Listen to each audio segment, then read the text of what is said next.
وعلى آله وصحبه أجمعين।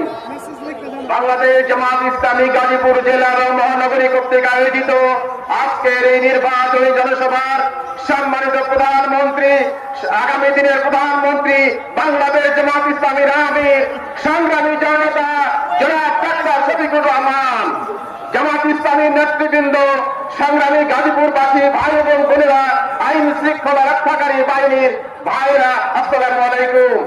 আমিরে জামাত জাতির উদ্দেশ্যে বক্তব্য রাখবেন। আগামী দিনের 12 ফেব্রুয়ারি নির্বাচনে আমরা সবাই দাঁড়িপাল্লা মার্কায় ভোট দিয়ে আমরা আগামী দিনে নতুন বাংলাদেশ গড়তে চাই। আপনাদের প্রতি এই আহ্বান রেখে আমি আমার কথা শেষ করলাম। আসসালামু আলাইকুম রহমতুল্লাহি ওয়া বারাকাতুহু।